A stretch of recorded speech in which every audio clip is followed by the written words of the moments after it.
Saludos a toda la audiencia, bienvenidos a este espacio.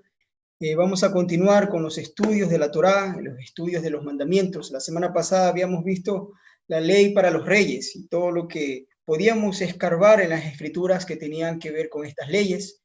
Hoy vamos a continuar con las leyes para los sacerdotes. A lo largo de todos estos estudios hemos estudiado las diferentes normativas que se encuentran en la Torá, las que tienen que ver con ayuda civil, más que nada con una legislación civil, jurídica, entre hombre y hombre. A partir de hoy vamos a estar entrando en el estudio de la Torá en cuanto a los mandamientos que tienen que ver con los sacerdotes, con el templo, con la purificación ritual y todas estas cosas que a veces suelen ser un poco complicadas de comprender a primera vista, ¿no? Y vamos a empezar con esto, ¿no? Con las leyes para los sacerdotes, ¿no? Vamos a iniciar el día de hoy. Sean bienvenidos todos los hermanos que se están añadiendo a la transmisión vía Facebook, los que también nos van a estar viendo a través de YouTube, de alguna manera en diferido. Sean bienvenidos, vamos a comenzar. Leyes para los sacerdotes levitas, para los coanim. Coanim es la palabra sacerdotes, Cohen es la palabra que se traduce como sacerdote, ¿no? Coanim en plural, sacerdotes. Y levitas, porque provienen de la tribu de Leví. Y esto lo vamos a estudiar. Es muy importante que nosotros conozcamos la genealogía de los sacerdotes, la genealogía de Aarón y la descendencia de Aarón, porque hay que comprender que un levita no necesariamente es un sacerdote, pero todos los sacerdotes estrictamente tienen que ser de la línea de Leví. Vamos a ver el servicio patrilineal, o sea, la familia de la línea genética paterna, descendencia de Aarón, historia acerca de los sacerdotes, historia acerca de la administración, el templo y las regulaciones para los hijos de Aarón, ¿no? Las regulaciones que se encuentran dispuestas en la Torá para ellos. Así que iniciemos, hermanos. Origen de los Coanim, el origen. Vamos a empezar con Abraham, una figura patriarcal que todos podemos reconocer. Abraham tuvo un hijo, al cual llamó Isaac, el hijo de la promesa. Sabemos que tuvo varios hijos más, pero nos fijaremos en el hijo de la promesa, Isaac. Isaac, a su vez, engendró a Jacob. Sabemos que engendró a Esaú y a Jacob, pero Jacob es el que heredó la promesa. Jacob, sobre sus hombros, cargó con toda la descendencia de Israel, las 12 tribus de Israel. Y él tuvo 12 hijos realmente, y sus nombres fueron Rubén, Shimeón, Leví, estoy hablando en el orden de su nacimiento, Leví, Judá, Isaacar, Shabulón, Dan, Neftalí, Asher, Gad, Joseph y Benjamín, el menor. De todos estos hijos, los 12 hijos que él tuvo, con sus 4 esposas en diferentes circunstancias que le tocó vivir, el tercero de ellos, hijo de Lea, su primera esposa, se llamó Leví, buscando la unión, porque eso significa Leví, el que une, buscando la unión ella entre su persona y su marido, le pone por nombre Leví, diciendo, este hijo por fin hará que yo me una más a mi marido, porque se notaba la atracción de Jacob sobre Rebeca por encima de Lea, ¿no? Y entonces nace Leví. Leví es el que recibe la promesa, o la tribu de Leví, de servir en el templo, porque fueron fieles al Eterno tocante al pecado del becerro de oro. Fueron los que se pararon firmes y no quebrantaron los mandamientos dados en el Sinaí, sino que incluso tuvieron ellos la valentía y, digamos así, el valor y la obediencia al Eterno de sacar su espada y eliminar a todos los transgresores, aun cuando fueran sus hermanos dentro del pueblo de Israel. Y eso les dio el honor, ese celo que tuvieron por el Eterno les dio el honor de servir. Entonces tenemos ahí a Leví. Como vemos ahora en esta gráfica, puede parecer un poquito distorsionada, pero vamos a ir entendiendo. Leví tiene 3 hijos, ¿no? Gersón, Coat y Merari. Ya hemos visto la línea genética desde Abraham, ahora estamos en Leví exactamente. Leví tiene a Gersón, Coat y Merari. Estos 3 jóvenes eran jóvenes cuando salieron de la tierra de Canaán y fueron a Egipto.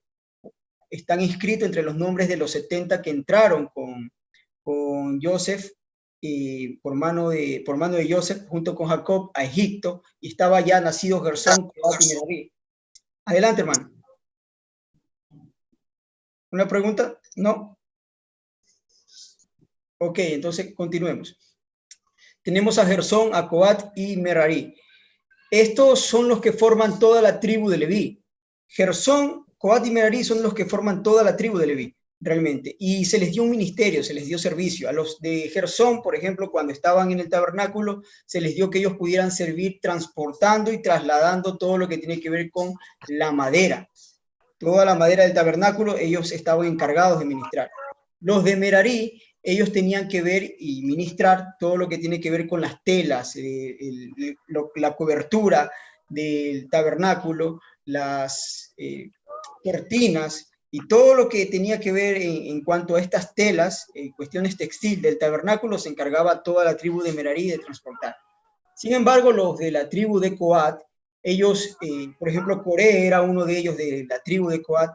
Coré se encargaba de transportar todos los utensilios del tabernáculo, todos, absolutamente todos los utensilios del tabernáculo, pero era necesario que los sacerdotes, los Coanín, hijos de Aarón, tuvieran que cubrirlos primero para ellos después tomarlo. Tampoco podían directamente ir y manejar, por ejemplo, la menorá o manejar la mesa de los panes de propiciación directamente. Tenían que ser cubiertas, todo lo que estaba en el lugar santo, cubierto, y ellos podían transportarlo de esa manera. Todo lo que tenía que ver con los utensilios, los garfios, los tazones, las jarras, todo lo que se utilizaba en el servicio sacerdotal era encargado a los de Coat, a los hijos de Coat. Y ahí tenemos Gersón, Coat y Merari forman toda la tribu de Leví, los que servían en el templo. Coat tiene 4 hijos, engendra 4 hijos: Amram, Ishar, Uziel y Hebrón. Son los que nos nombra el libro de Éxodo. Y de Amram, él engendra a Miriam, que es la mayor, y luego a Aarón y el menor Moshe. Aarón es el primer Cohen. Por lo tanto, toda la línea y los hijos de Aarón de allí en adelante son los únicos que pueden oficiar como sacerdotes. Nadie más. Nadie de la tribu de Leví, que sea de Gersón, que sea de Merarit, o incluso que sea de Coat, pero que si viene de la línea de Isahar, de Uziel o de Hebrón, no pueden ministrar en el templo como sacerdotes. Son levitas. Los levitas están al servicio de los sacerdotes. Los sacerdotes, de alguna manera, podemos decir que son como los jefes de la tribu de Leví, los encargados, los administradores, los líderes de la tribu de Leví. Y ese honor se le dio a Aarón, el primer sacerdote. Aarón tuvo 4 hijos: Eliezer, Itamar, Nabat y Abiú. Nabat y Abiú mueren en servicio. Ellos estaban ministrando en el templo, en el tabernáculo, y lo hicieron de una manera indecorosa realmente. Presentaron fuego extraño en el altar, un fuego que no debían, en un tiempo que no debían, y fueron consumidos por eso. La sentencia cayó sobre ellos, murieron, por lo que la línea sacerdotal se redujo solamente a Eleazar y a Itamar. Todos los sacerdotes que vendrían de ahí en adelante serían de Eleazar e Itamar, porque Nabat y Abiú murieron sin hijos. Y aquí tenemos, por ejemplo, los linajes de los hijos de Aarón. Vamos a ver un poquito acerca de esto, porque es importante, porque se muestra 2 linajes: el linaje de Eleazar y el linaje de Itamar. Mientras el linaje de Eleazar se muestra siempre devoto al servicio y es premiado por ese sacerdocio, el linaje de Itamar lleva sentencia sobre su sacerdocio y siempre se ve manifestado en una deficiencia en cuanto al compromiso con el Eterno, y manejan ligeramente las cosas del Eterno. El linaje de Eleazar, por ejemplo, Eleazar tiene a Fines, su hijo, viene a Busa, Buki, Uzi, Seraías, Merayot, Amarías, Aitot, y luego viene Sadoc, que llegó a ser el primer sumo sacerdote en el templo, Sadoc. Y tenemos por otro lado la línea de Itamar, que es muy conocida por las faltas que se hicieron dentro del sacerdocio, y tenemos a Elí, a Ofni, Fines, que eran sus 2 hijos, el hijo de Ofni, que era Icabod, Ahitob, Abimelet, Abiatar, Jonatán. Ya conocemos estos nombres. Algo sucede, hermanos, algo sucede con la línea de de Eliezer, porque nosotros vamos a darnos cuenta que si revisamos la escritura, Eliezer está como sumo sacerdote después de la muerte de Aarón. Él ocupa el lugar de su padre, siendo el mayor, y eso lo vemos en el libro de Josué. Cuando el libro de Josué termina, vemos que Fines, el hijo de Eliezer, queda como sumo sacerdote. Muere Josué y muere Eleazar, y Fines sube al puesto de sumo sacerdote. Pero de allí seguimos en la lectura y vamos a ver en el libro de los jueces empieza una confusión dentro del pueblo de Israel, y es claro que se repite el verso que dice que no había rey en Israel en aquellos días, por lo tanto cada cual hacía lo que bien le pareciera. Y luego aparece en el libro de Samuel, en primera de Samuel, Elí como el sumo sacerdote, como el juez de aquella época y el que ministraba en el tabernáculo. Pero Elí es de la línea de Itamar. Y hay ese espacio borroso que no se sabe qué pasó con los de la línea de Eliezer, que venían manejando el sacerdocio, y de repente vemos a alguien de la línea de Itamar, como el sacerdote Elí, manejando el sacerdocio, después de ese periodo difuso que se encuentra en el libro de los jueces. Entonces nos vamos a dar cuenta que la línea de Eleazar fue una línea de sadiquín, justos. Fines, ¿se recuerdan lo que hizo Fines? El celo que tuvo por el Eterno cuando en el campamento aún estaban en el desierto y él era solo Cohen, no era sumo sacerdote, y se presenta en el campamento un hijo de la tribu de Shimeón con Cosbi, que era una mujer hija de un príncipe, a fornicar y cometer idolatría, y entran dentro de su tienda a cometer actos abominables delante de la presencia del Eterno. Él coge una lanza y los atraviesa. Y se recuerdan lo que el Eterno le dice a Fines, le dice que él le promete una promesa, un pacto de sacerdocio de por vida, y se le da desde ese momento la promesa que él y sus descendientes manejarían el templo hasta el final de los tiempos. Y vemos que esto se cumple porque en el libro de Ezequiel, cuando ya nos habla de los tiempos finales, del templo milenial que tiene que establecerse en los días futuros, es solamente el linaje de Sadoc los únicos que pueden manejar el templo como los líderes máximos en el templo, y los únicos que pueden manejar los sacrificios y presentarse delante del Eterno para hacer sacrificios. Son los únicos, los del linaje de Sadoc. Los del linaje de Itamar quedan descalificados. Y a lo largo de la historia vamos a ver que esto es así. Por ejemplo, en el caso de Elí, vamos a hacer un recuento breve para que entendamos lo que ellos hicieron. En el caso de Elí, fue un hombre que, aunque su conducta era, podríamos decir, no injusta a los ojos del pueblo, sí cometió una transgresión al no desechar a sus hijos del sacerdocio. Él sabía lo que Ofni y Fines estaban haciendo en el templo. Miren, ellos entendían y tenían claro, pero vemos que en la historia ellos estaban cometiendo hechos totalmente abominables. Una, que estaban acostándose, y así dice que estaban durmiendo con las mujeres que vigilaban a la puerta del tabernáculo de reunión. Hay un servicio que hacían las mujeres, no he encontrado aún exactamente cuál era el servicio que ellas hacían, pero lo hacían fuera de la puerta de la tienda del tabernáculo. Y de hecho, por eso cuando ustedes ven el mapa del templo en la época de Mashiach, en la época del primer siglo, delante de la puerta de Nicanor, o la puerta que se conoce como la puerta de la entrada del tabernáculo de reunión, o la puerta de entrada al lugar sagrado, tenemos el atrio de las mujeres. Se le llamó atrio de las mujeres porque las mujeres ministraban en ese lugar, o en ese espacio, y así está escrito en la Torá, en el libro de Éxodo. Ahora, estaban cometiendo esa transgresión. Sin embargo, también cometían otra transgresión que los descalificaba completamente como sacerdotes, como Cohen. ¿Por qué? Porque ellos no esperaban ni cumplían el protocolo adecuado de quitar la grasa y presentarla delante del Eterno, sino que cogían la parte del animal que no les correspondía, en el tiempo que no les correspondía, tomando lo que ellos querían. La grasa, y o sea, había un protocolo que exigía que todas las partes de los sacrificios de Shalamim, los sacrificios de paz, se retire la grasa. Ellos no lo hacían.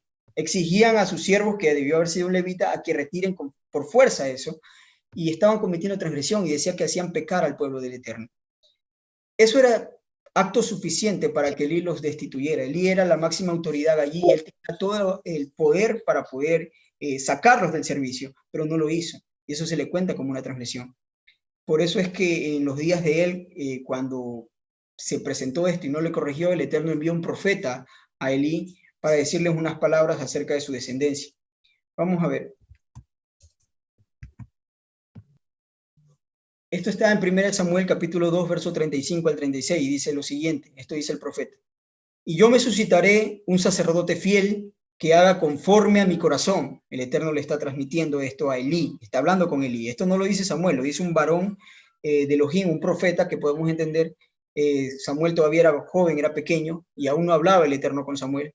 Pero ya le dice que él se suscitará un sacerdote fiel que haga conforme a su corazón y su alma, y le edificará casa firme, y adorará delante de mi ungido. O sea, el sacerdote era un Cohen Mashiach, un Cohen ungido, todos los días. Y miren lo que le dice al final. Y el que hubiere quedado de tu casa vendrá a postrarse delante de él por una moneda de plata y un bocado de pan, diciéndole, te ruego que me agregues a uno de los ministerios para que pueda comer un bocado de pan. Esa era la condena que se le estaba dando a toda su descendencia por haber menospreciado el gran honor que se les dio, por haber tenido en poco. Es al linaje de Elí, de Itamar y de Elí, ¿correcto? Estos a quienes se les hacen un reclamo en el libro de Malaquías. Realmente muchas personas piensan que era de Samuel quien se estaba hablando, pero no, realmente no era de Samuel, y ya lo vamos a ver por qué. Estaba hablando de Sadoc, porque a Sadoc también se le da la promesa de poder tener él un pacto de Keuná, o sea, que su descendencia mantenga el sacerdocio perpetuamente. ¿Y qué fue lo que hizo Sadoc? ¿Se acuerdan qué fue lo que también hizo Sadoc que agradó al Eterno para que se le haga esa promesa?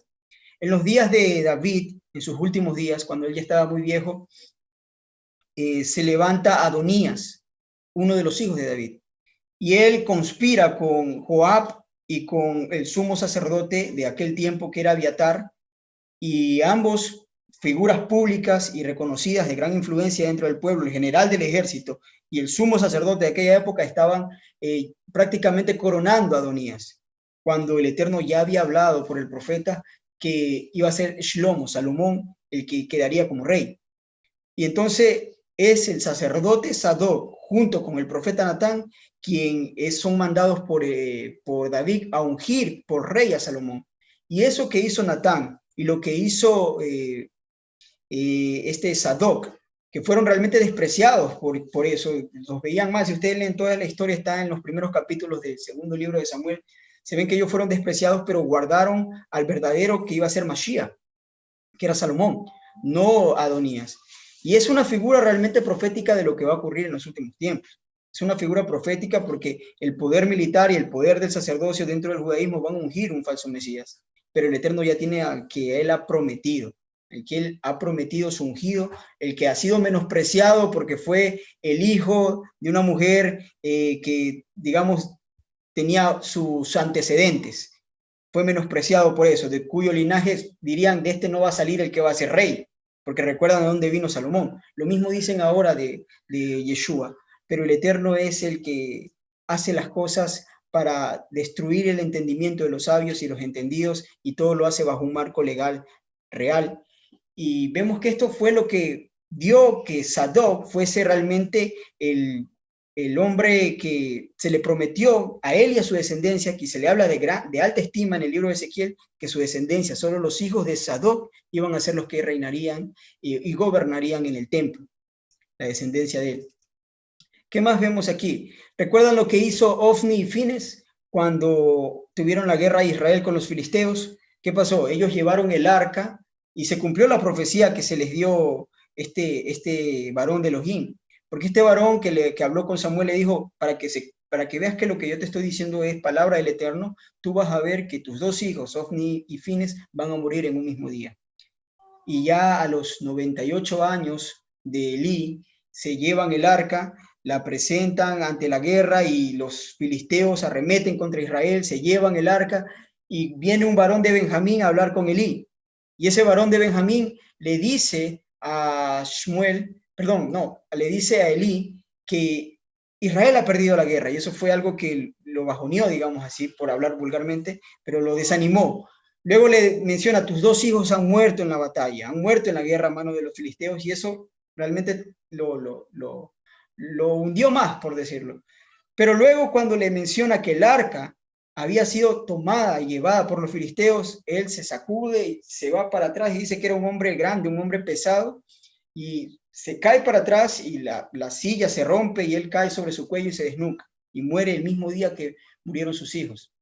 Por el otro lado, en ese mismo día estaba la esposa de Ofni en labor de parto, viendo que estaban en la guerra, no sabía qué era del arca del pacto, ella había sido instruida por Elí también y conocía lo importante que era esto del arca, y le dan la noticia, ya se había corrido el rumor en la aldea, allí en Shiloh, de que habían tomado el arca del pacto, que había muerto Elí y que habían muerto sus hijos. Ella da a luz después de que escucha esta noticia, y la partera le dice, alégrate porque ha sido un varón, pero dice la escritura que ella estaba como ida, como perdida por lo que había ocurrido con el arca del pacto, porque era una levita también, y entonces le dice ella, pónganle por nombre Yecabot, que habla de ser traspasado, porque la gloria de Israel ha sido traspasada, y hablaba por lo que había ocurrido con el arca del pacto. Vemos que hicieron estos sacerdotes algo a la ligera, sin mandato del Eterno. Fueron descalificados por eso, porque hicieron las cosas a su modo y realmente no honraron al Eterno en sus actividades. Y Cabot, el hijo de Ofni, tiene un hijo que se llama Ahitob, hermano bueno. De Ahitob no se habla mucho en la escritura, pero sí de su hijo, Ahimelech, hermano rey o rey hermano. Y está hablando de Ahimelech, y Ahimelech es el que ayuda realmente a David cuando él está huyendo de Salomón, perdón, de Saúl. Está huyendo de Saúl y él es el que le da los panes de la propiciación y le da la espada de Goliat. Y él no sabía realmente que David venía huyendo, él estaba ayudándolo porque veía que David era no solo el yerno del rey, sino era el mejor de los soldados que tenía el rey Saúl. Y por eso, Antes de continuar, adelante hermano, un adelante. cinco nomás, hermano, porque esto de que se extravíe el arca, nosotros tenemos que, que tener en claro la magnitud de lo que pasó. O sea, estas historias suenan como una leyenda, ¿no? Pero si nos trasladamos de ese tiempo que muere por el arca, cualquiera ahora, como venimos de un contexto cristiano, esto es casi irrelevante. O sea, se están muriendo por un arca que después ya no va a valer nada, porque ya viene la gracia. Entonces es una historieta que pasó, pero el arca sigue vigente hasta hoy. El arca es que para ellos perder el arca, que se hayan llevado a los filisteos, era que el Eterno se retiró de ellos.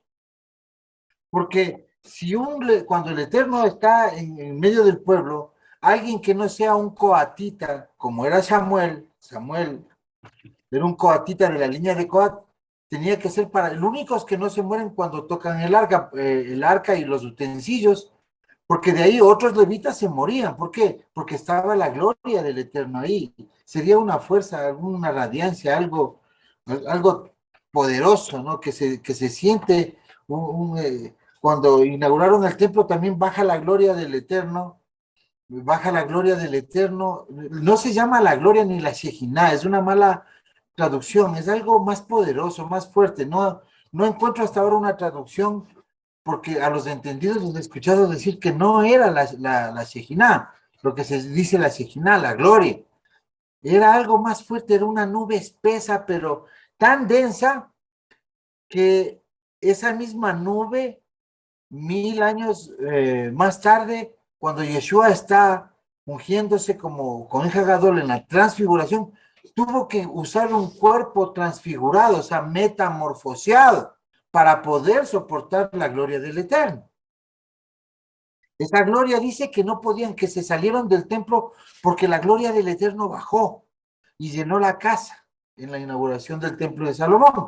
Entonces, si el arca cogieron los filisteos, quiere decir que ya no estaba la gloria, porque si no, no se morían. ¿Cómo podían cargar esa arca sin el poder? Si los mismos israelitas se morían por tocar. Entonces eso causaba impotencia después de haber visto milagros, después de haber visto el oficio, el centro, el corazón latente de Israel en ese tiempo era el arca, porque estaban en Shiloh, y en Shiloh no había templo, habían carpas, y todo giraba en torno a eso.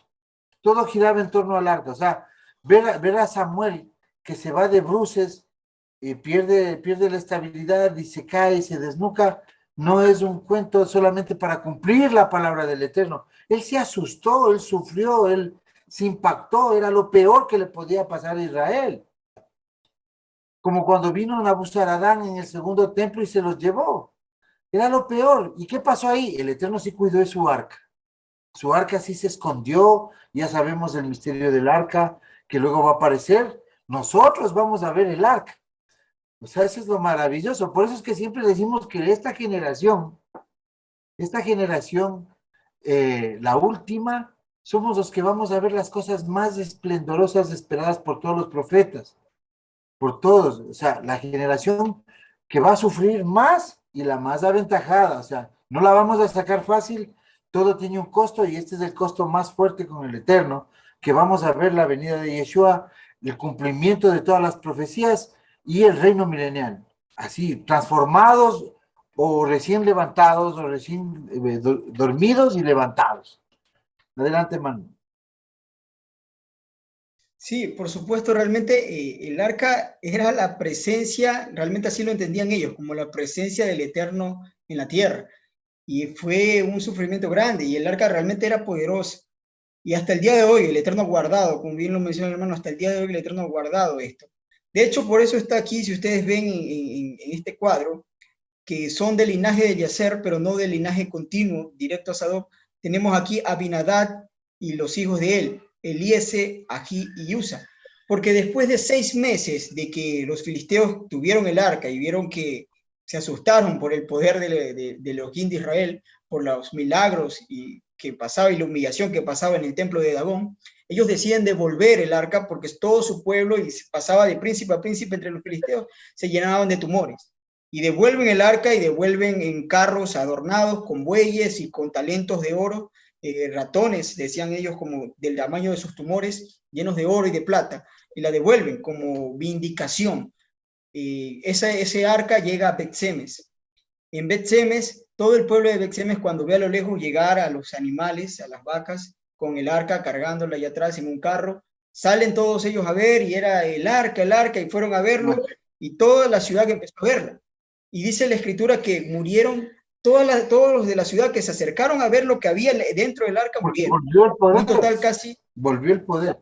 claro, Ya, o sea, la claro, o sea, presencia del Eterno, porque el único artículo material terrestre que tiene que es santo, Kadosh, del Eterno, con el poder del Eterno, es el arca del pacto. De ahí, cuando los pastores dicen, esta es la casa de Dios, no, solo es el arca y el monte es el lugar y el arca es un utensilio Kadosh, ya. Es importante correcto. por las genealogías que está dando Manuel y van a ver ustedes la importancia que es las genealogías y por eso no podemos obviar, este no es un estudio aburrido de genealogías y de nombres raros. Por eso inclusive las traducciones tienen que ser en el nombre correcto, ¿ya? Si ustedes miran, este Usa, como va a explicar Manuel, él se muere por al topar el arca cuando se estaba cayendo de un buey, porque él no era de la línea de Coat. ¿Qué pasa? Hace 25 años, hace 30 años, una persona llamada Ron Wyatt encontró el arca en Israel. El Estado de Israel hoy sabe que el arca, ¿dónde está? Saben que el arca está ahí, apareció el arca, pero no la pueden tocar. Porque los 7 personas que han entrado a tocar, está documentado que murieron todos. Solo Ron Wyatt la pudo tocar, filmar y hacer un video que va a ser presentado en 8 años. ¿Ya? Y ese video lo va a presentar la iglesia adventista. Es de nuestro camino. Acordémonos que cuando él descubre esto no hay raíces hebreas. Hay judaísmo mesiánico que ya les hubieran entregado a los judíos. La iglesia adventista tiene un video un video muy resguardado en un lugar recontra secreto, en una bóveda del Arca del Pacto, y eso va a mostrarse. ¿Quién conserva hoy el arca? ¿Quiénes están teniendo hoy el arca? El arca no la puede topar nadie, pero el enemigo de nuestra sangre es el que ha puesto el cuidado, el Eterno a cuidar el arca. ¿Quién es el enemigo de nuestra sangre? No son los árabes, esos son de nuestra sangre. El enemigo de nuestra sangre es el sionismo y el Estado de Israel. Ese es el enemigo de nuestra sangre, de la sangre del pueblo, del Eterno. Son palabras duras, pero esto tenemos que saber, o sea, esto es clave. ¿Y por qué? ¿Por qué ellos no pueden tocar el arca? Porque no hay linaje.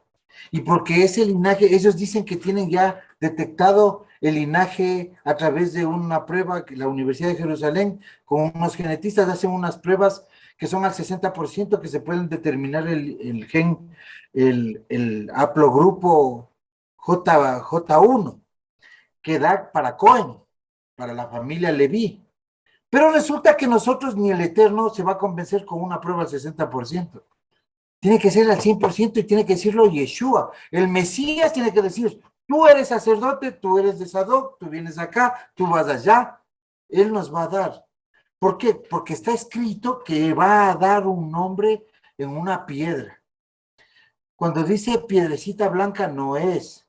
Dice, realmente ese contexto, rescatando el contexto hebreo y el pensamiento, lo que está diciendo ahí es que el nombre que nos va a dar Yeshua, a muchos ya les ha dado, a mí me dio un nombre. A mí me dio un nombre cuando yo era un pastor cristiano. Y yo me sorprendí y dije, estoy loco. Entonces, otras personas también decían, me ha dado un nombre. Y ustedes ven en redes que casi todos se llaman Elí, los maestros de hace algunos años, nombres hebreos. ¿Por qué todos se llaman Elías? Porque es el Ruach de Elías el que está trayendo la casa de Israel. Porque es allanar el camino para la venida del Mesías. Ese es el oficio. No son Elías, son el Ruach de Elías, el poder de Elías, ya. Entonces, ¿qué es lo que está diciendo cuando le van a dar un nombre a una piedrecilla blanca? Dice, ¿no es cierto? Y el cristianismo viene y hace figuritas, dibujitos animados, y en una piedrita blanca le pone un nombrecito. Y le pone Lucho, Maruja. No, eso no es. Tenemos que ser concretos. Dice que nos va a dar un nombre que va a ser un puntal, una piedra angular, donde va a ser edificada nuestra vida. A mí me dijo, tu nombre es alabanza. Entonces yo decía, ¿y eso qué? Pero luego cuando vamos entrando en raíces hebreas, yo traduzco y digo, yo soy Yahudá, o Jalel, o Gilel. O sea, uno de esos es mi nombre porque me lo dio. A otra hermana le ha dado un nombre, le dice, tú eres Miriam. La hermana Anachi, el Eterno le da un nombre que siendo cristianos, y ella no entendía porque esto tiene que ser de esta manera para poder creer. Y le dice que se llama Elbaz, Elbaz, Elbaz era. Y como puso un negocio, ella le cuenta al pastor y pone un letrero, copiadoras, creo que eran copiadoras Elbaz. Entonces era la burla de todos, del cristiano, pero no sabían que ese es el nombre del Eterno. O sea, los que nos estamos riendo ahora de ellos somos nosotros. Ellos se reían, se hicieron mofa de Nachi, porque ella tenía un nombre. Y el Baz, hasta un cantante. Nosotros, ¿qué sabemos de nombres hebreos estando metidos en el despreciacionalismo? Ese era el milagro. Esa es la piedrecilla. Por eso es que no es que va a venir y va a decir, a ver, todos formarse para darles la piedrecilla blanca. No. A unos desde ahora, otros escogen, otros el Eterno les aprueba o les cambia. Es muy normal en nuestro camino que alguien tome un nombre y diga, no, no me gusta mucho este nombre, me voy a cambiar. Cámbiate de nombre, porque es bueno, o sea, eso es una actitud buena. Por eso es que Abraham, Sarai, Sara, Sara,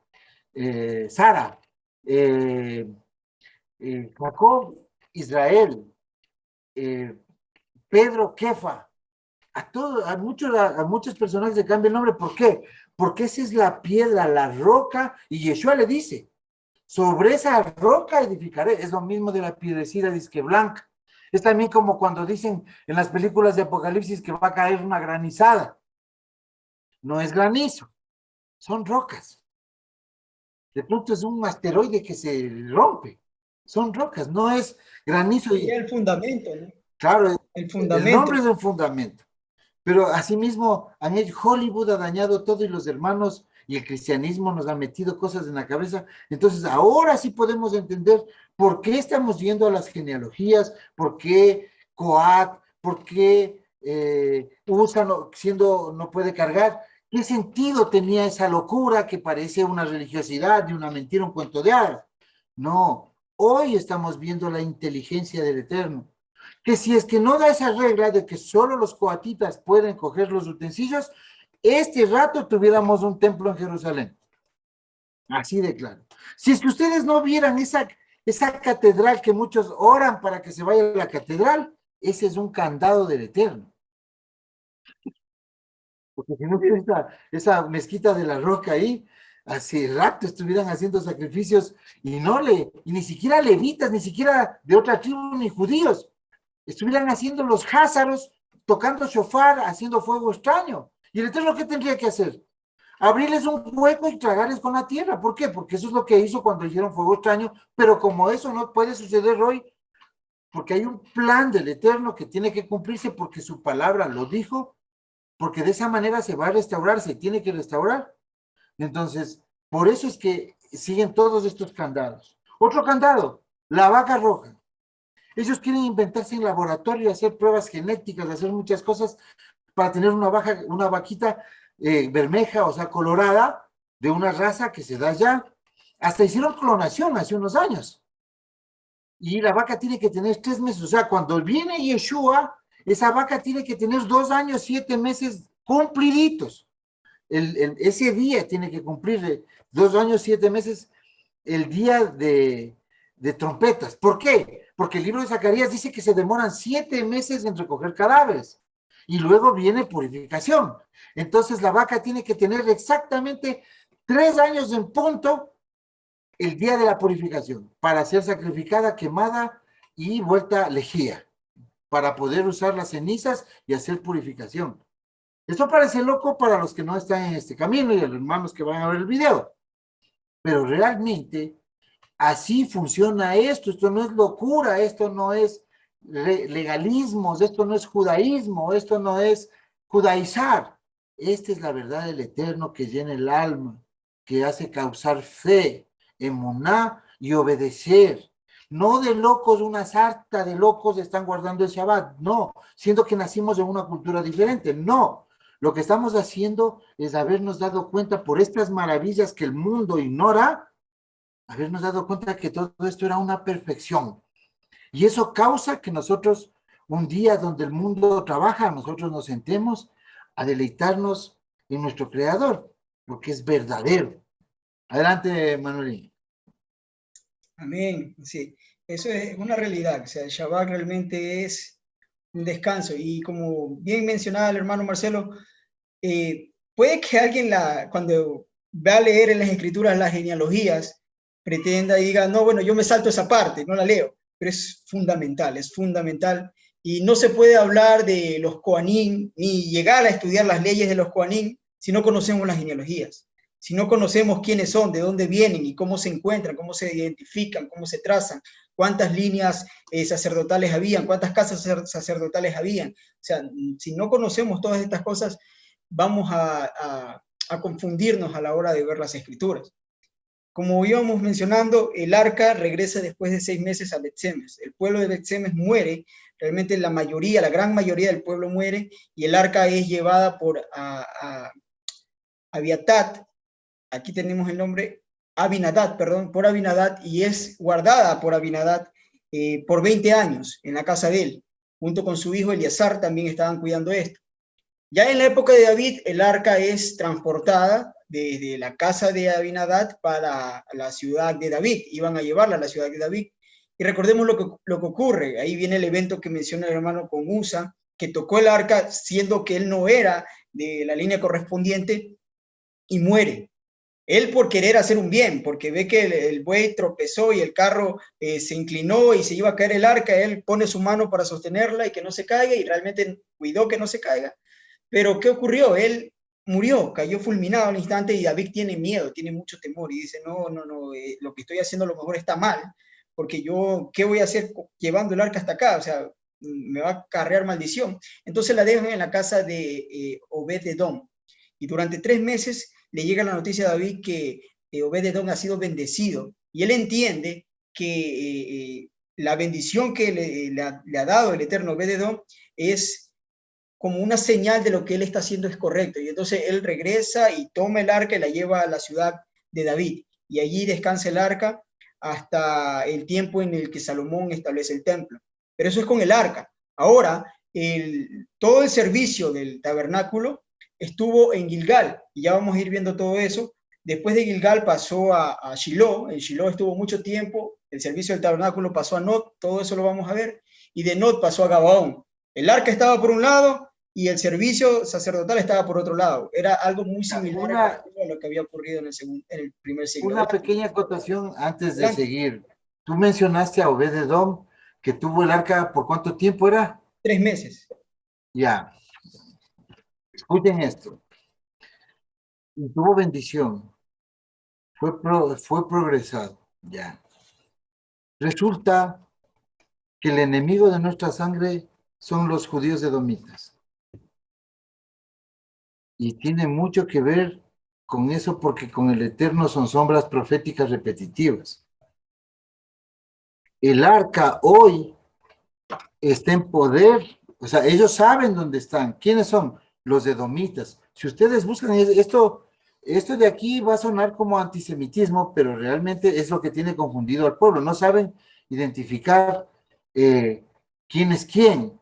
O sea, las profecías también se han manipulado y eso que es muy evidente. O sea, con un poquito de detenimiento podemos ver que los que están gobernando Israel, la nación de Israel actual, del orden mundial vigente de la ONU, de las Naciones Unidas y de la OTAN, es una nación mundial, de la banca, del Fondo Monetario Internacional, son los mismos dueños, los dueños del Banco Mundial, los dueños del BIS, del Banco de Inversiones de Suiza, en Basilea crearon el sionismo, financiaron y compraron la tierra de Israel. ¿Ya? ¿Quiénes son estos? Ellos son edomitas. Es igual que Judas. Por eso es que el Eterno habla de vasos de deshonra. Judas es un edomita. ¿Y qué ha pasado con ellos? Ellos han tenido el progreso. Puede ser que Obed-Edom haya sido un hombre recto, pero no deja de ser figura de lo actual. Ellos son Edom, son rojo. Por eso se llaman Rothschild. La familia Rothschild. Ellos se cambian el nombre porque reciben esa información de algún lado que tiene que cambiarse el nombre de Meyer Angel Bauer y adopta el nombre de Sir Edmund de familia Rothschild. Entonces nace la dinastía Rothschild, símbolo rojo. Y esto tiene que ver con los edomitas del tiempo de Herodes, los edomitas del tiempo del segundo templo, de los edomitas sacerdotes también que podían probablemente estar frente a Yeshua, porque si no, él nunca hubiese dicho a alguien simiente de víboras. Estos edomitas son descendientes de Saúl, pero Saúl se casó con una cananea. Entonces viene un linaje mixto, de un linaje prohibitivo, ¿ya? Entonces, esto es por contexto. Porque alguien puede decir, ¿y dónde está? Yo puedo sacar un montón de versos que nos llegan a esa conclusión. La Biblia se ha rescatado y estamos en este camino solo por la contextualización de esto. Entonces, si vemos que Obed-Edom tuvo el arca, es una representación y es un misterio de esos misterios que tiene las escrituras extraños. En esto se volvían locos los sabios y se creaban rabinos y sabios y se denominaban. Pero para nosotros es algo muy mecánico detectar. Como sabemos ya, casi tenemos todos los libros, no va a haber otro libro. Y entonces sabemos detectar todas estas cosas porque es por repetición lo que el Eterno se ha manifestado. Entonces, un evento conduce a otro, y eso dice, creo que en algún lado de los Salmos o de algún lado, dice que un evento conduce a otro, porque así es la mecánica de las escrituras. ¿Por qué? No es por locura, ni por adivinanza, ni por acertijo, ni por hacer algo bonito, poético, no. Es porque cuando una repetición viene por segunda vez. ¿Es coincidencia o puede ser hecho? Tercera vez, coincidencia o puede ser hecho. Cuarta vez, es un hecho muy probable, no sea coincidencia. Quinta vez, es un hecho, es un hecho, es un hecho, es un hecho, es un hecho. O sea, hay alguien inteligente que está normando toda una situación. Así funciona esto y por eso es que cada cosa a veces nos toca detenernos para ver maravillosas cosas que nos están mostrando con lo anterior, un pasaje de lo que viene, de lo postrero. Y sabemos, por eso estamos seguros de que no estamos blasfemando al pueblo del Eterno cuando hablamos de estas cosas. Gracias, ahí ya no te voy a interrumpir. Adelante, Manuel.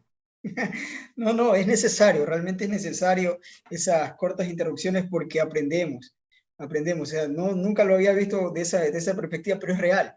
Solo en contexto se puede entender la escritura, solo en contexto también se restaura el pueblo y podemos comprender estos misterios por los patrones proféticos que nos da la escritura, ¿no? Entonces, vamos a continuar con la enseñanza acerca de los Kohanim, y todo esto es para que vayamos comprendiendo y vayamos entendiendo que había una línea sacerdotal como la línea de Eliezer, que era una línea de Sadí, que se habían tomado con justicia y con honor el ministerio que el Eterno les había dado, el servicio al cual ellos habían sido llamados, junto con todas las reglas, porque si lo vamos a ver más adelante, la persona o las personas, el pueblo o el linaje que mayor mandamientos tiene que cumplir son los sacerdotes, los hijos de Aarón. Y el hombre que mayor mandamientos tiene sobre sí no es el rey, ni siquiera es el Mashiach, es el Kohen Hagadol, el sumo sacerdote es quien más mandamientos tiene que cumplir. No hay un hombre, un ser humano que más mandamientos tenga, si no es el sumo sacerdote. Y recordamos lo que siempre oramos cuando guardamos una mitzvah, decimos que Él nos santifica con sus mandamientos. Lo mismo dijo Yeshua, santifícalos con tu verdad. Tu palabra es la verdad. Cuando alguien guarda la Torá, guarda los mandamientos, se está santificando. Estos hombres realmente eran más santos que el resto del pueblo porque guardaban más mandamientos y habían sido apartados para ello, para el servicio al Eterno. Y vemos que también había otra línea que desde un inicio se les dio un mensaje de que ellos serían desechados del sacerdocio, que su descendencia, quien quedare vivo de su descendencia, estaría mendigando, dame algo que hacer, dame un servicio, déjame participar para poder llevar un pedazo de pan a mi boca. Y esa es la línea de Elí, la línea de Itamar, que no fue realmente honorable a la hora de ministrar lo que se le había dado en sus manos. Habíamos quedado también con Abimelech, con esto cerramos esta parte de la historia, porque es un recuento histórico. Abimelech era quien había ayudado a David y quien Shaul mandó a matar. Shaul se enteró porque hubo un edomita también, era Doeg, un edomita que lo vio a David en un día de Shabbat, cómo se hacían ese trato de darle el pan de los Kohanim y les dio la espada de Goliat. Y le contó a Saúl y le dijo, al que tú buscas, yo lo vi acá y el sacerdote lo ayudó, Abimelech. Lo mandó a traer a Abimelech y lo mandó a matar a él y a 80 y pico de sacerdotes que vivían en Nob, ya no estaban en Shiloh, estaban en Nob ahora. Y él manda a matar a estos hombres y los guardias israelitas de Saúl no querían matarlo porque sabían que estos hombres eran ungidos, eran Kohanim. Entonces, ninguno se atrevió.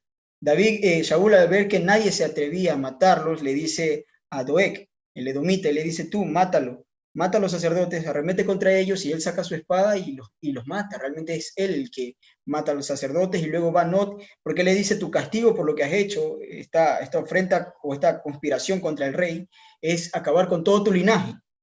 Y eso también es para que se cumpla parte de la escritura que le había dicho, que su linaje iba a perecer. Y mató a gran parte de los sacerdotes que estaban en Not, una gran mayoría, si no por decir todos, pero un niño, bueno, un joven, Abiatar, el hijo de Abimelech, logra escapar y huye al único que lo podía cuidar en ese momento, que era David, quien también era perseguido por Shaul, y huye donde David, y él lleva un efod, y él se encarga de ser el mediador delante del Eterno, y David, quien consulta al Eterno por medio de Urim y Tumim, porque él lleva un efod, y Abiatar lo ayuda a David, pero vemos que Abiatar se desvía su corazón en el momento en el que vio una mejor oportunidad en posicionar a Adonías y no a Salomón, el que el Eterno había escogido, y posicionar a Adonías como rey después de David.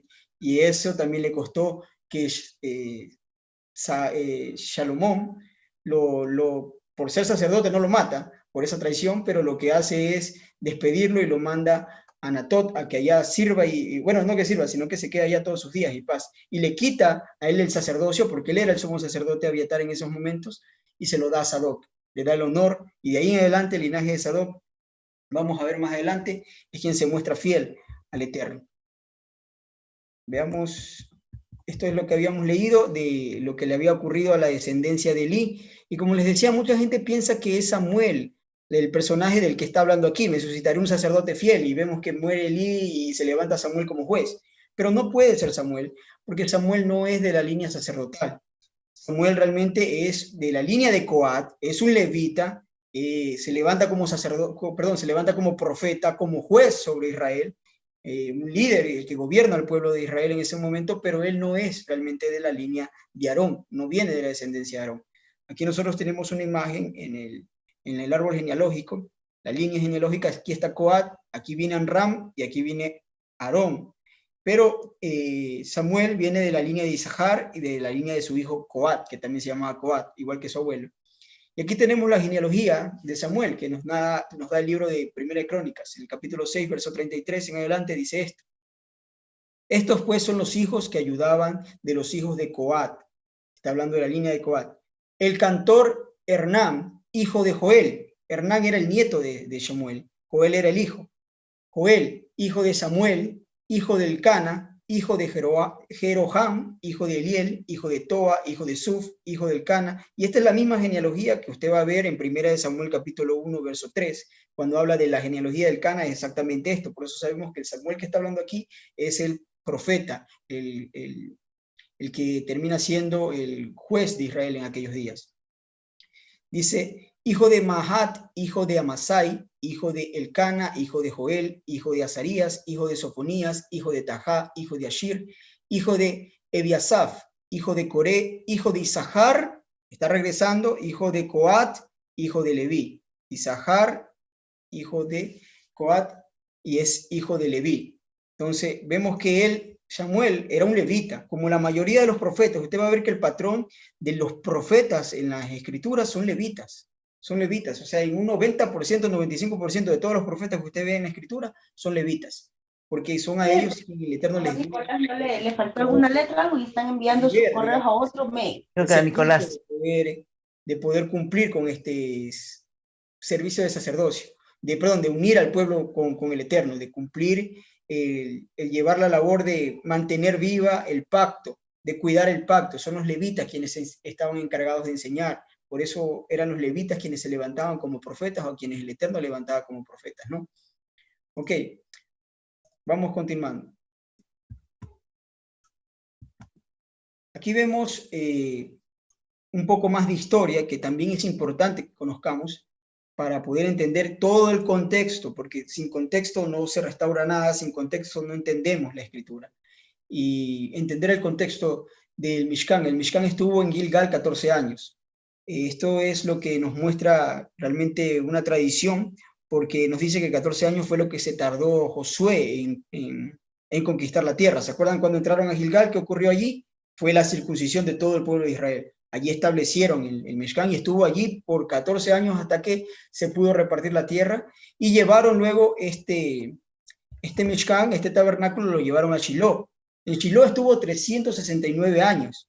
De hecho, en el actual, esta es una imagen actual a la que vemos aquí, superior derecha en la esquina, es una sinagoga que hay ahorita allí en Shiloh, y la han hecho en forma de tabernáculo, como representando de que allí estuvo. Realmente, ¿qué cambió allí? Que ya no estaba esta estructura de madera, sino que se le dio paredes de barro y de piedras, y sí, la cobertura del toldo, por decirlo así, eran las mismas pieles que estaban en el Mishkan original, pero ya tenía una estructura más estable, física, y estaba ya ahora en Shiloh, un poco más arriba, ¿no? Porque si vemos el mapa, no sé si se alcanza a ver bien, aquí está Jericó, Gilgal estaba al frente de Jericó, subieron para acá, a Shiloh, más al norte, y estuvo 369 años, un tiempo considerable, muy grande. Realmente por eso es que el profeta Jeremías, cuando él escribe acerca de la destrucción del templo, él les dice, no vayan a pensar y decir que no les va a pasar nada aquí en Jerusalén, porque ustedes dicen templo de Yahweh es este lugar y nadie lo va a destruir. Les dice, vayan y miren a Shiloh, miren cómo está, cómo el Eterno, y ahí ocurrió con Shiloh, en Shiloh, perdón, fue lo que ocurrió donde el arca desapareció, donde Elí murió. El arca fue llevada a las manos de los filisteos y ahí cesó Shiloh en ese momento por la transgresión que había. Y luego los sacerdotes se reúnen en una de las ciudades sacerdotales, que era Nob, y allí es donde se concentra realmente el servicio, y ellos continúan con el servicio similar a la época del primer siglo. Continúan con el servicio, pero sin el arca del pacto, del Eterno. Luego que regresa el arca, como les digo, estuvo en otro lugar, pero no volvió al tabernáculo. Luego el Mishkan va para Nod y Gabaón. Después de Nod, sale de Nod cuando Shaul manda a matar a todos los sacerdotes. Y luego pasa a Gabaón. Y en Gabaón se queda hasta que Salomón es el que lleva al pueblo, perdón, lleva a Jerusalén el arca y lleva todo esto porque construyó el templo, levanta el templo en el 4º año de su reinado, y se demora 7 años en construir la casa del Eterno. Y deja de estar en tiendas o en mobiliarios, moviéndola de aquí para allá del Mishkan, sino que ahora se establece en Jerusalén porque conocemos, así fue la decisión del Eterno, que él escogió a Jerusalén. Entonces vemos que el tiempo total del Mishkan eran 40 años en el desierto con la construcción, 14 años en Gilgal, 369 años en Shiloh, 57 años entre Nob y Gabaón, nos da un total de 480 años, y es lo que dice 1 de Reyes 6, que en el año 480, después de que Israel había salido de Egipto, fue cuando Salomón empezó a construir el templo, empezó a levantar el templo. Ahora, esto es un poco de historia del Mishkan. Vamos a ir un poco más adelante en historia sacerdotal. Y luego, después de esta historia sacerdotal, de que la podamos comprenderla, o por lo menos tener una ligera idea, que es importante, de la línea sacerdotal, entonces vamos ahora sí a entrar de lleno a los mandamientos del Eterno. Tal vez si el tiempo no nos deja, podemos hacerlo la próxima semana con más calma, pero después de haber entendido este contexto, ¿no? Esta historia que vamos a leer y estos resúmenes que he puesto en los primeros diapositivas que ven aquí al frente, está sacada del libro de Antigüedades de los Judíos, el libro número 20, capítulo 10 de Flavio Josefo. Él habla de los sumos pontífices judíos o los sumos sacerdotes desde Moisés hasta la guerra de los judíos, ¿no? Y vamos a leer esta historia rapidito, como para tener conciencia de la historia sacerdotal, cómo se guardó esta línea sacerdotal, ¿no? Desde Aarón hasta Sadoc hubieron 13 Cohen Hagadol, o sea, desde Aarón, contando a Aarón el primero, hasta Sadoc hubieron 13 Cohen, y este tiempo fue aproximadamente 487 años. El texto de Josefo dice que eran 612, pero haciendo unas cuentas, yo le veo que eran 487. Igual les dejo las dos fechas allí para que cualquiera también que sienta curiosidad pueda examinarlo sin ningún problema. Pero ¿por qué traigo a colación también esto? Porque quiero que veamos que hay algo que en la Escritura nos muestra que el sacerdocio es algo vitalicio, es un oficio vitalicio, o sea que dura mientras esté vivo el sacerdote. Mientras el sacerdote permanezca vivo, el Cohen Hagadol permanezca vivo, este es el tiempo en el cual él tendrá este ministerio. Cuando él muere, le sucede a la cabeza el hijo, o una persona que sea de su linaje, pero que conozca Sedaká, que conozca justicia, que conozca verdad y que conozca las leyes. Por eso es que vemos que en este tiempo de 400 y pico de años, hubieron solamente 13 sumos sacerdotes. Sin embargo, en un tiempo más reducido, en la época desde los macabeos para acá, para la destrucción del templo, hubieron como 18, porque no terminaban y eran personas que compraban el sacerdocio. De hecho, en la época del segundo templo, el lugar o la cámara del sumo sacerdote, donde él, digamos, oficina, por decirlo así, que estaba cerca de la cámara de Aftinas, donde se reunía el gran Sanedrín, en la cámara tallada de piedra, le llamaban la gente, el pueblo comúnmente le llamaba el paledrín, le decía a ese lugar. Y esa es una palabra griega. ¿Por qué le decían el paledrín? O sea, significaba eso como una burla realmente, porque era como la cámara del oficio o de los gobernantes, los que sirven a los gobernantes. ¿Por qué? Porque ellos entendían que los sumos sacerdotes eran comprados. Los sumos sacerdotes no estaban para hacer justicia. Esos sumos sacerdotes de esa época estaban puestos y vendidos al convenio de Roma, a los gobernantes de turno de Roma, y por eso pasaba uno tras otro, en tiempos muy cortos. De hecho, vemos en la escritura que hablaba de Caifás, y hablaba de creo que era su yerno, se me fue el nombre ahorita, Ananías, no recuerdo el nombre de él, pero había como una especie de dos sumos sacerdotes en esa época, el yerno, Caifás y el otro. ¿Por qué? Porque vemos que había este tipo de compraventa del título de Cohen Hagadol, llevado a cabo por los gobernantes edomitas o los gobernantes romanos que estaban sobre Judea en aquella época. Y era realmente muy similar a lo que hoy día vemos en la política de todos los países del orden mundial. Por ambición al poder, compran y estafan y buscan estar en el poder, y por conveniencia. De la misma manera, era como lo que se estaba viendo en el templo, y eso era terrible realmente. Entonces vemos que habían 13 Cohen Hagadol, nos dice Josefo, desde Aarón hasta Sadoc. Seguimos avanzando. Cuando se construye el templo, que Sadoc es el primer sumo sacerdote en la época de Salomón, él construye el primer templo desde Sadoc hasta Josadac. Josadac es el que fue llevado cautivo cuando vino Nabucodonosor y destruyó el templo. Josadac es llevado cautivo. Hubieron 18 Cohen Hagadol en un tiempo de 422 años. Realmente ese título se lo daba por personas de justicia, y por eso eran longevos, llegaban a tantos años y morían ya de muy ancianos. Pero luego, cuando empieza a ver la impiedad, esto no, vemos que no dura así, ¿no? 422 años y 422 años y medio, podemos ponerlo así. Y Josefo nos dice que eran 466.5 años y 10 días. ¿Qué duró este tiempo, estos 18 sumos sacerdotes, desde Sadoc, el primer sacerdote del templo de Salomón, hasta el último sacerdote del templo de Salomón, que era Josadac? Después de 70 años ellos regresan con Yehoshua, el hijo de Josadac, y desde Yehoshua hasta Onías, que se conocía como Menelao, pasaron un tiempo de 414 años hasta el rey Antíoco. Y vemos que vamos a ver esta parte en la historia. Yo quisiera que tengan paciencia y más bien en este momento tratemos de llevar la historia, lo que voy a leer, porque puede para alguien ser pesado, mucha lectura, pero considero que esto no lo podía resumir, sino que tenía que mencionarlo. Realmente el libro que estamos leyendo es de Flavio Josefo y es historia, y lo que estamos analizando realmente para los que estamos aquí reunidos en esta aula de clase virtual es historia de nuestro pueblo. No podemos desecharla. No debemos tomar la idea de que esto es algo cansado o algo pesado, o para qué me interesa saber eso hoy en día. No, o sea, realmente esto es historia de nuestro pueblo y nos sirve para todo, para comprender y ser más fieles al Eterno y conocer cómo se manejó esto, ¿no?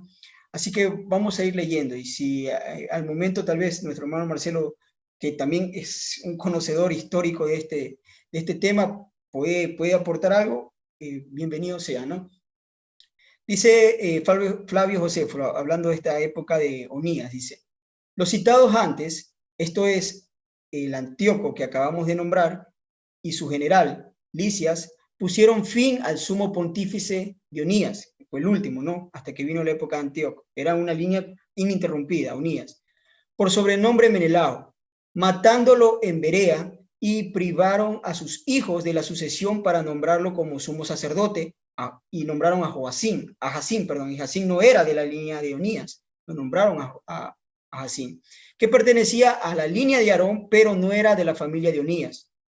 Por esto, Onías, hijo de Onías muerto, que llevaba el mismo nombre que su padre, se fue a Egipto, donde lo recibieron amistosamente Ptolomeo, Filometor y su mujer Cleopatra, y los convenció. Y esto fue lo que hizo Onías. Es una historia muy interesante también, cómo construyeron un templo en Egipto, un templo similar, como una copia del templo en Egipto, y los convenció de edificar para Elohim en el Nomo Heliópolis el templo semejante al de Jerusalén, nombrándolo como Onías, el sumo pontífice. Pero ya hemos hablado, dice él, acerca de este templo construido en Egipto. Es una historia interesante, usted lo puede investigar.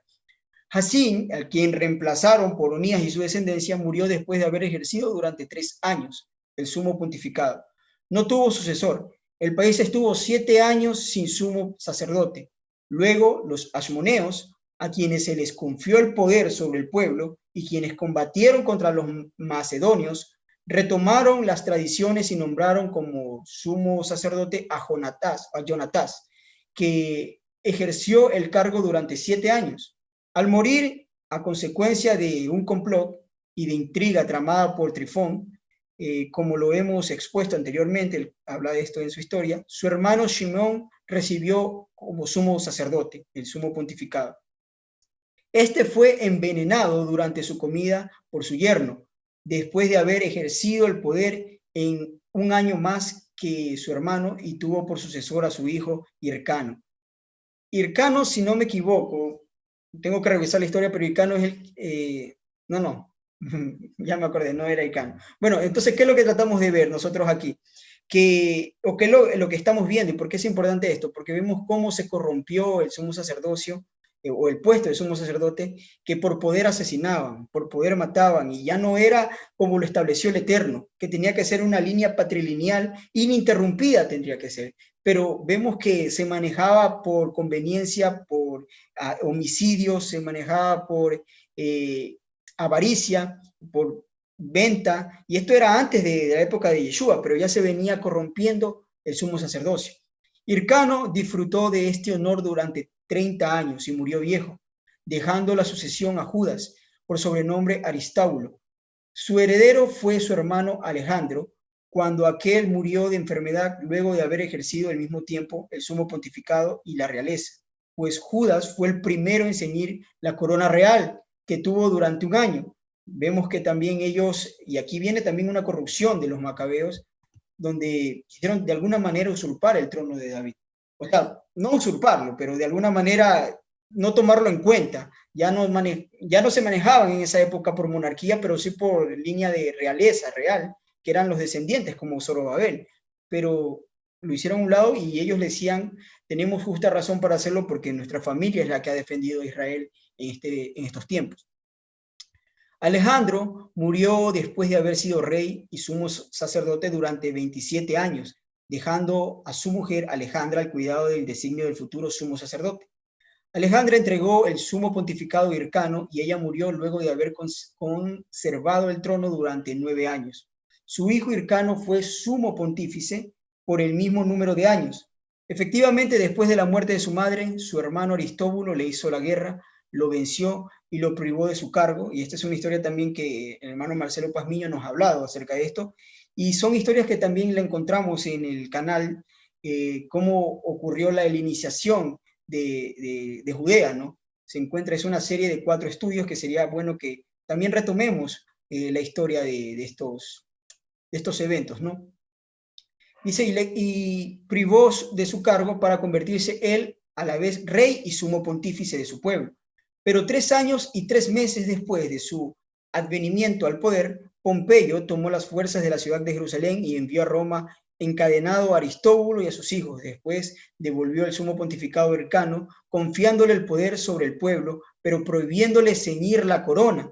Y allí ya vemos dónde empieza esa caída, ¿no? Hircano tuvo el poder a más de de los 9 primeros años, otros 24, pero Barsafanes y Pacoros, príncipes de Partos, atravesaron el Éufrates, combatieron contra Hircano y le hicieron prisionero, y nombraron rey a Antígono, hijo de Aristóbulo, después de 3 años y 3 meses de reinado, y esto fue sitiado y tomado un prisionero a Socio y Herodes, conduciendo a Antioquía y condenándolo a muerte por Antonio. Ahora vamos a ver el último pedazo y con esto terminamos y pasamos a las leyes, pero con esto concluimos la historia que nos da Josefo acerca de los sumos sacerdotes. Dice, Herodes, que recibió el poder de mano de los romanos, dejó de nombrar sumos sacerdotes asmoneos. Confirió este honor a gente oscura, le llama él, que no eran sino simples sacerdotes, pero no eran de la línea correcta, con excepción de uno solo, Aristóbulo. Este era el nieto de Hircano. Ya vemos por qué había esa degradación en la época del primer siglo en cuanto a los sacerdotes y en cuanto a los sumos sacerdotes. Que el gobierno era algo corrupto, y esto también hay que entender, el gobierno era corrupto, pero el templo era el templo del Eterno y él respaldaba, por eso él aceptaba los sacrificios que se ofrecían allí. Sabemos que hubo ciertos sacrificios que se dejaron de aceptar, como el sacrificio de Pesach o el sacrificio de Yom Kippur, pero los demás sacrificios que se presentaron mientras el templo estuvo en pie, el Eterno lo aceptaba, pese a que el gobierno de ese templo era un gobierno que estaba ilegítimamente forjado, ¿no? Pero vemos que como el Eterno respalda su palabra y lo hace por honor a su palabra, no por estos hombres que eran corruptos y que estaban haciendo algo que no se podía hacer. Dice nieto de Hircano, este era nieto de Hircano, el que fue hecho prisionero de los partos. Herodes le dio el sumo pontificado y se casó con su hermana Miriamne para conquistarse al favor del pueblo, gracias al recuerdo de Hircano. Luego, temeroso al ver que todos sentían inclinación por Aristóbulo, miren lo que ocurrió, le hizo ahogar en Jericó mientras nadaba, como lo hemos ya explicado, dice él. En adelante ya no confió en los sumos sacerdotes en ninguno de la descendencia de los amoneos. La conducta de Herodes fue imitada en los referentes a los pontífices de Arquelao y sus hijos, y más adelante por los romanos, que se adueñaron del poder del país de los judíos. Desde ese tiempo, Herodes hasta Tito, hasta el que destruyó el templo, tomó e incendió la ciudad y el templo. Hubo en total 28 pontífices. Miren, desde ese tiempo hasta que se destruyó el templo, hubo en total 28 sumos sacerdotes, y el tiempo de estos pontífices alcanzó 107 años. ¿Sí se dan cuenta de la diferencia? 28 en 107 años. Cuando se llevaba una regla, digamos, temerosa al Eterno, en 422 años se acumularon solamente 13 sumos sacerdotes. Pero esta vez hubieron 28 solamente en 107 años. Algunos de ellos gobernaron bajo el reinado de Herodes y su hijo Arquelao después de la muerte del último. El gobierno fue aristocrático y los sumos pontífices tuvieron la dirección del pueblo, y con esto hay suficiente sobre los sumos pontífices. Él está concluyendo y cierra su capítulo 10 del libro 20, ¿no? De Antigüedad de los Judíos.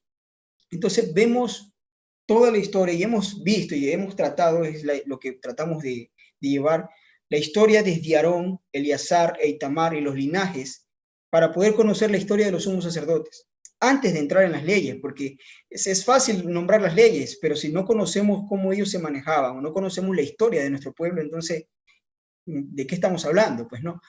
Por eso hemos pasado por esta reseña histórica, que es muy importante que cada uno de nosotros por lo menos tenga una ligera idea, si no bien no la podemos dominar, que tengamos una pequeña idea de lo que ocurrió y de cómo se manejaba esto, porque el sacerdote es un príncipe del pueblo. Entre el sacerdote y el rey estaba por encima del sacerdote. De hecho, los sacerdotes, o el sumo sacerdote le decía mi señor al rey, pero nos vamos a dar cuenta que eran príncipes del pueblo, eran gobernantes legítimos dados por descendencia, y cómo este poder se empezó a corromper, un poder que el Eterno depositó sobre ellos, que tenía que manejarse patrilinealmente, con honor. Ellos lo corrompieron a la misma manera que la política en las demás naciones y como se hace actualmente, asesinando y llegando al poder a través de coimas, a través de dinero y a través de homicidios y fraudes, buscando ir tras el poder, mas no tras darle la gloria al Eterno, darle el honor al Eterno. Y este templo cayó, vemos que el segundo templo también cayó. Ok, vamos a continuar. Ahora sí vamos a Torat Kohanim, o la ley de los sacerdotes. Esto es Levítico capítulo 21 que vamos a ver. Antes de seguir, hermano. Adelante, hermano. Ya, muchas gracias. Bueno, realmente lo que estamos diciendo, estamos viendo una historia sustentada en los registros del templo, no es antisemitismo. Hoy día nosotros, para saber que alguien es judío, tiene que presentar un documento que no hay. Es más, cambiaron el sentido de la Torá, de que el linaje solo del varón. Hoy día la casa de Judá no es que no es, sí es la casa de Judá. Y ahí hay judíos verdaderos, y cuando se han mezclado también ha habido judíos verdaderos. Por decir algo, si una persona tiene familiares judíos y esa persona está aquí en este camino, ha reconocido a Yeshua, lo más probable es que sus familiares sí son judíos. ¿Sí me explico? Ya. Por ahí vemos al hermano Osvaldo, que es la nueva contratación. Bueno, ya nos sorprendieron, pero realmente no podemos nosotros generalizar todo. O sea, no vamos a decir, no son, o este sí, este no. No, sí, sí, por eso se perdieron los papeles del templo, para que nadie reclame, ni el sacerdocio, porque el sacerdocio tiene que ser perfecto. Si vemos cómo cada familia tenía un oficio, ¿no es cierto? Por ejemplo, en el templo, normalmente existía la familia que hacían los perfumes, existía la familia que hacía, obviamente, el incienso, la familia que tejía cosía los trajes de los levitas, y todas esas familias Los eran pastores, por familias. A ellos les tocaba el plan de la proposición, o sea, no podía haber otro orden, no es en desorden, esto no es porque me contó mi abuelito. Yo también vengo de personas que son judías, yo sé por mis abuelos de que mis tatarabuelos eran judíos y por eso nos decían que somos judíos y a mí me daba, hasta de pequeño me sentía mal porque yo decía, ¿qué será ser judío? No, como que me están diciendo algo malo y realmente era un honor. Y puede ser que sean porque son de apellido Spinoza. Spinoza, hay un filósofo Spinoza pero él es político, filósofo, ateo, dogmático, con referencia a la filosofía griega, no cree en el eterno, dice que, que él viene de una religión. Ese es el filósofo Spinoza. Yo soy Spinoza de los que vienen de los monteros de, de España. Puedo ser, es muy probable que yo sea.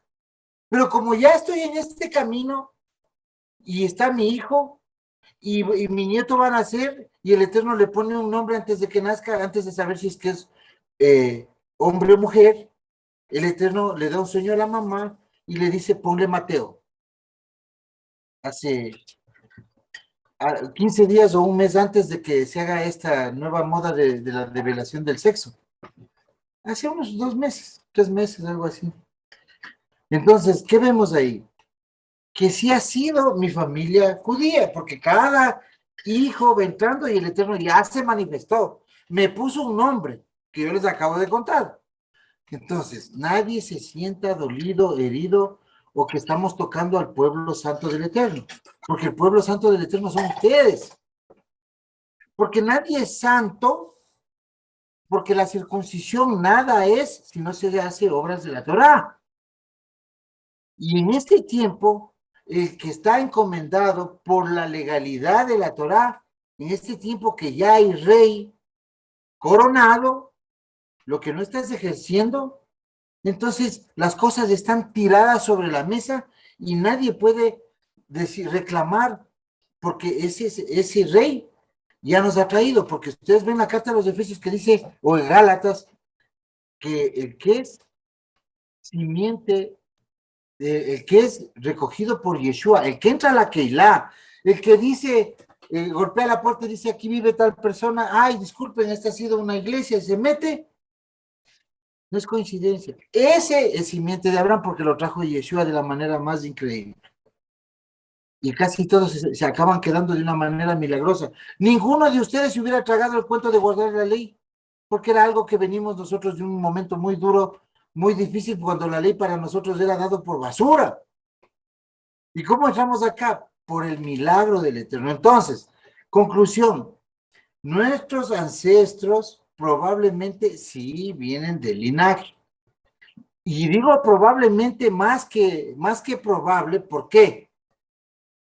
Porque el Eterno tiene una palabra de que va a restaurar a Jacob para luego unirles a los que se quieran unir. O sea, la gran tribulación que viene en 10 años no puede venir si es que no está levantado el pueblo del linaje, llamado Jacob. Por eso no dice, tiempo de angustia viene para Israel. Dice, tiempo de angustia viene para Jacob. ¿Ya? ¿Por qué? Porque tiene que haber pueblo para que existan los adheridos, pues. No puedo decir, no, yo soy gentil. No puedo ser gentil porque la profecía no cuadra. Tengo que ser pueblo porque primero tiene que levantarse el pueblo y porque el pueblo este es el que probablemente sobreviva a la tribulación, porque dice que va a haber tiempo de angustia y los adheridos probablemente son las multitudes vestidas de blanco que perecieron y conocieron y lavaron sus ropas en la tribulación. Así como en Egipto. O sea, el segundo éxodo es exactamente igual a Egipto. O sea, ¿por qué hago este comentario? Porque puede generar susceptibilidades. Marcelo acaba de decir algo duro el fin de semana, pero no es direccionado ni contra el pueblo del Eterno, ni contra nuestros hermanos de la casa de Judá, porque sí son hermanos, porque si no, Yeshua no hubiera hecho la parábola del hijo pródigo con un hermano ahí presente, el hermano mayor. Sí son pueblo, no son todos, no podemos generalizar ni meterse en el mismo saco. Lo que pasa es que no sabemos ni ellos pueden decir yo soy. ¿Sí me explico? Probablemente sí sean, como somos descendientes de esos judíos que aunque no creyeron en Yeshua, pero yo ya estoy aquí porque se restauró las raíces hebreas, fue mi tiempo, fue mi suerte. Me saqué la lotería con el Eterno.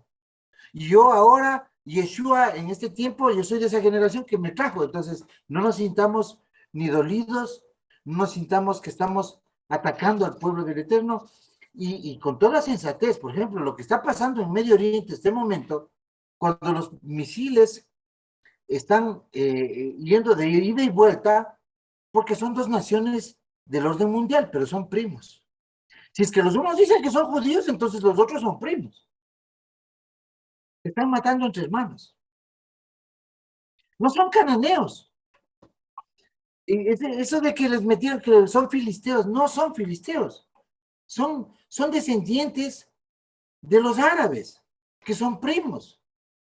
Porque el Eterno mandó a matar a todos, pero dijo a tus primos y tus parientes no. Por eso está Moab, por eso está Edom, porque son primos de Jacob, descendientes de Abraham. Entonces, aquí no hay antisemitismo.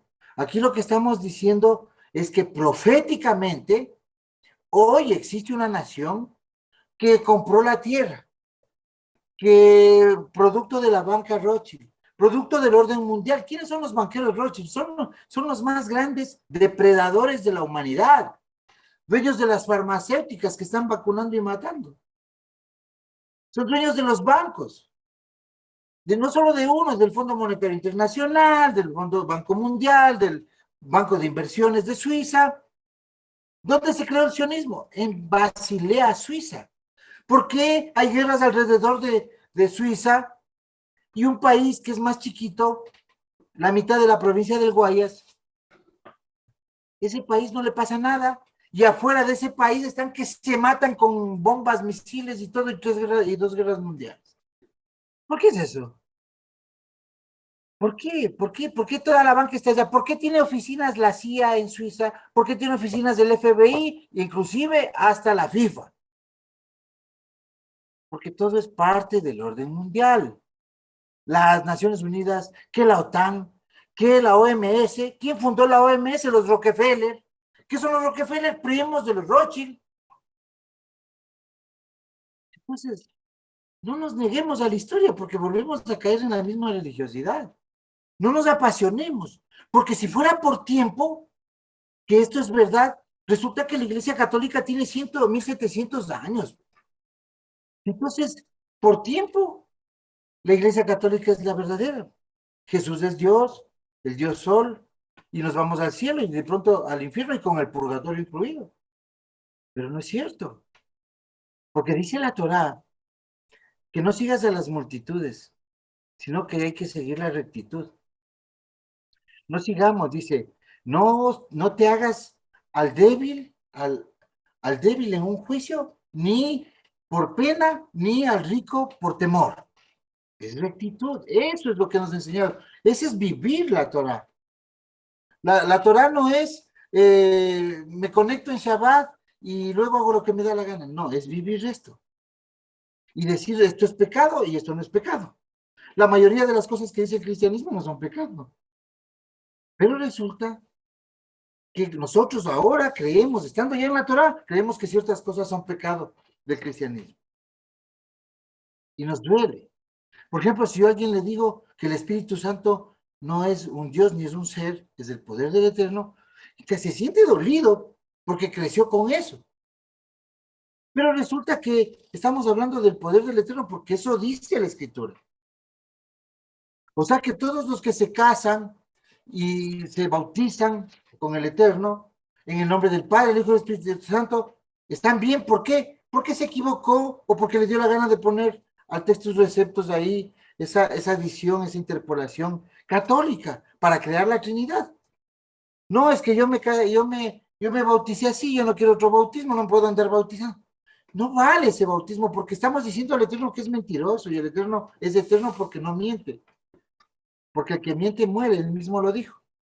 Y él es eterno. Entonces, no nos sintamos ofendidos por esto. Es necesario hacer una aclaración de esto porque estamos estudiando genealogías y esto no queda en el aire. No es hueco, no es vacío, no es fofo, no es del pasado, no es un cuento de hadas, no es una linda historia que el hermano Manuel sabe bastante, qué lindo, amén, y yo sigo con mi vida. No, estamos edificando nuestra vida porque nosotros somos descendientes de sangre de esos. Y tenemos que tirarlo todo por basura, botar nuestras vidas, darlo por basura, porque somos la última generación y tenemos que conocer esto para poder decir, yo hago esto, yo soy verdadero, yo soy un hijo del Eterno, soy pueblo del Eterno, y yo tengo una misión que cumplir porque en mí está la sangre de Abraham. Esto no es una fantasía ni es tirados a los santos. Esto es una realidad que corre por nuestras venas. Esto ya dejó de ser religión. Esto es una historia verdadera y esta parte hay que comprender. Y hay que comprender algo. Que hoy nadie se puede jactar de ser simiente de Abraham. ¿Por qué nosotros decimos sí somos? Bueno, hay una historia sefardita y Abdías 20 que cuenta un contexto que puede ser un elemento de la Torá para decir esto es verdad. Pero resulta que hay otro verso también de Efesios que dice Pablo, bueno, yo no sé quién es israelita, como mandaron a buscar las ovejas perdidas a la casa de Israel, porque el profeta Ananías le dice, tráeme a naciones y reyes, y Pablo sabe que naciones y reyes se le prometió a Abraham. Entonces, él dice, él entendió de una la profecía, lo que manda decir Yeshua. Entonces él dice, ¿cómo voy a traer yo? ¿Quién es? Si ya se perdió el linaje y están metidos aquí en Galacia, en Éfeso, en Capadocia, en Asia Menor. Entonces él dice, bueno, el que viene acá, el que me oye, es simiente de Abraham. Se acabó el lío, no se rompe la profecía, y eso es un patrón, y es algo justo. Porque nosotros vemos que hasta los genetistas saben que una persona es de tal o cual manera por su proveniencia genética. Por eso es que él hace una acepción sin conocer ingeniería genética, Pablo, pero hace la acepción más lógica porque él no seguía por el genotipo, sino por la actitud. Él lo seguía por la apariencia. Pablo dice que el hombre espiritual conoce y juzga las cosas espirituales. Y el hombre animal, es decir, la simiente que no es simiente, no reconoce a Yeshua. Entonces ahí vemos que si cogemos la ciencia actual, vemos que tiene tremenda razón en decir, bueno, esto cuando uno cría perritos, para que sean bravos, mezcla dos perritos bravos para que los hijos sean bravitos.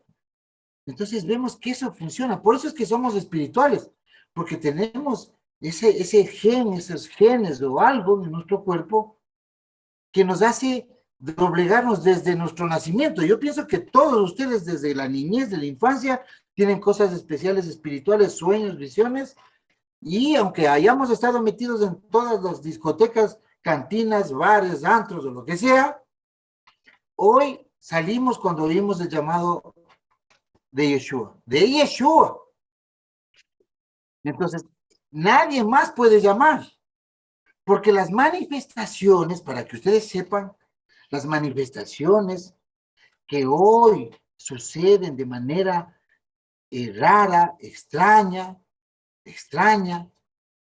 en el pueblo del Eterno, no las está haciendo los ángeles que mandaba el Eterno. Ya no es el ángel Miguel, ahora todo comanda Yeshua, porque el Eterno lo hizo superior a los ángeles. Por eso es que eso es Torah, porque si es que yo tengo una experiencia, a menos que sea para entrar a la Torá con fe en Yeshua, esto es una experiencia extraña, si es que no es así. Como digo, Pablo, es un evangelio extraño, una palabra extraña, y sea maldito, así sea un ángel de luz. Por eso es que tenemos que entender que el linaje cuenta, y hoy el linaje solo lo puede dar Yeshua, y que si hay pueblo que no sabemos quién es quién, no podemos señalar con el dedo, pero ahí hay pueblo, ahí vemos en Mateo 23, en el último verso, que Yeshua les dice, ustedes me van a ver, sus descendientes me van a ver en el futuro cuando digan, Baruch haba Beshem Yahweh. Les está diciendo a judíos, entonces en el tiempo final sí va a haber judíos, ¿ya? Pero también hay una cosa, que Apocalipsis 18 narra cómo está la Jerusalén actual, la de hoy, la de Israel actual. Y ni siquiera actual, sino futura. O sea, ya venimos estando en Sodoma y Egipto, dice. La ciudad donde mataron al Adón, donde sacrificaron al Adón. Dice, es Sodoma y Egipto. No podemos decir que es la ciudad santa todavía. Pablo, en la época del Imperio Romano, dice, esta Jerusalén no es la que baja del cielo. No está hablando de la Nueva Jerusalén. Está hablando de la Jerusalén milenial, la que va a restaurar Yeshua, no esta que es Sodoma y Egipto. O sea, no puedo decir, ahí está el pueblo santo y está siendo atacado por los malvados y esto y este otro. No puedo decir eso, porque todos son malvados, porque no ha venido Yeshua todavía y no se les ha manifestado. Es más, ellos no es que les vale un comino la profecía. Lo que pasa es que ellos son contrarios a Yeshua. O sea, es una cosa, es algo negar a Yeshua. No se les ha revelado. La manera más fácil, como el estudio que subimos ayer de Manuel, que nos enseña que los judíos reconocían a Yeshua, pero cuando a alguien así le ocurrió que no es el Mesías porque se le cae algo, y empezaron a buscarle peros, pero los antiguos sí reconocían cómo debía ser el Mesías, y Yeshua cumplió todo. ¿No es cierto? Entonces, por eso es la necedad. ¿Ya? Bueno, ahora sí, ya no te corto más. Ya no te... Sino que era necesario hacer una pequeña aclaración para que nadie nos tilde de antisemitas, porque somos semitas. Somos semitas. ¿Ya? Adelante, Manuel. Gracias. Gracias a usted, hermano. De hecho, realmente sí es importante aprender todo esto y en conexión con lo que estamos estudiando. Hoy hemos visto la genealogía, hemos visto historia, que es importante, como les repetía, o les repito, para poder comprender lo que viene ahora, que es los mandamientos, que yo por cuestión de tiempo, por la hora, porque son muchos mandamientos para los sacerdotes, vamos a solamente leerlo, el inicio, con lo que vamos a comenzar la próxima semana.